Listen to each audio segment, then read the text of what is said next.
Hello, Master Manifester. Today we're talking about how a distorted self-image can stall your manifestation success and what causes a distorted sense of self.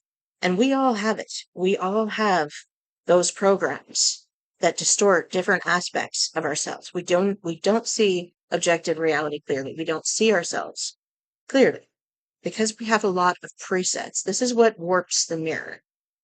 It's like It's like a psychological malware attack, and we're getting infected by external automated programs. Remember that our body and system is highly automated unless we're in observer mode and actively reprogramming ourselves by noticing very mindfully and experiencing and allowing the old programs to either run out or stop processing them, right? And if one of our default states is external validation, which trust me, every single one of us has external validation system settings somewhere. It's somewhere. Like it will be in there if you notice enough because there's always new ones coming in from the matrix, right? You're never really disconnected from the collective system. So the noticing is what's really important. Noticing the identity versus reality, and the identity is the predictive processing system. And when you get a mismatch of what your brain predicts and what reality shows, a mismatch of that expectation, it creates dissonance in your mind. And you're like trying to hold two states at one time, the one in your imagination and the one that is actually happening.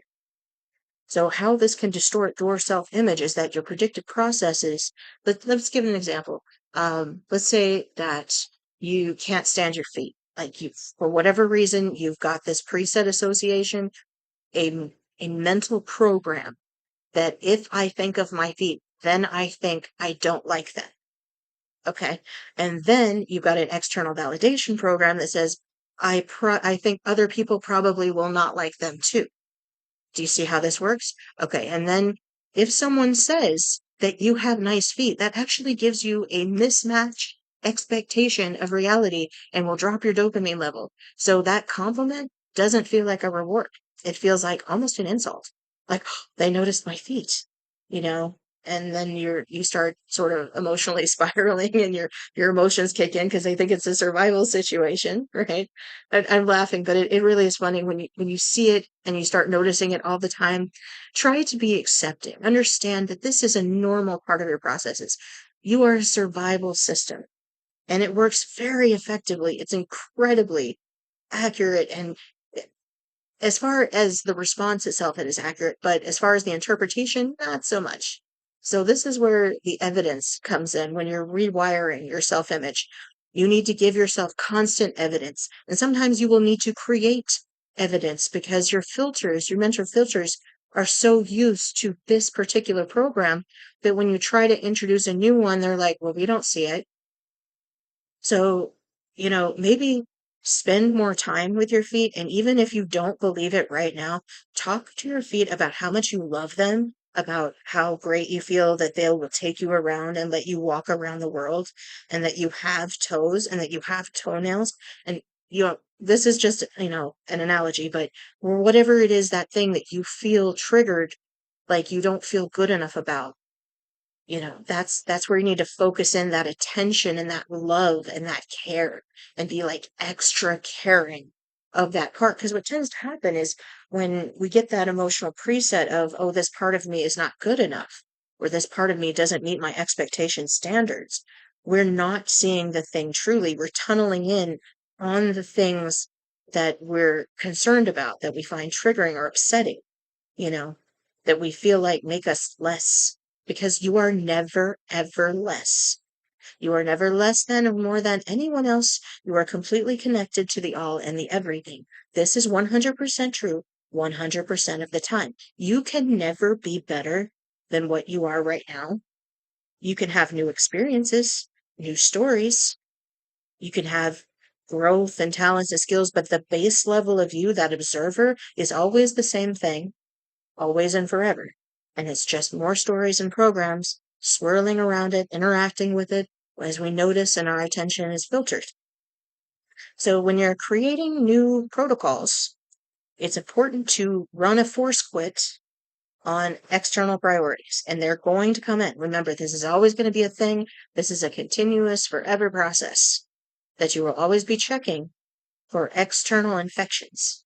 It's basically you're going to have a malware check all the time. Now, you don't have to put a lot of consciousness in it. Basically, you just use in your meditations and your affirmations. If I'm feeling bad about myself, run the malware attack, right? Run the attack protocols. Protect me, protect my sense of identity.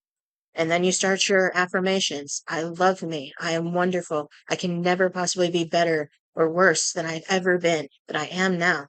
I am always with me. I'm always one, and I'm always here in the moment and present.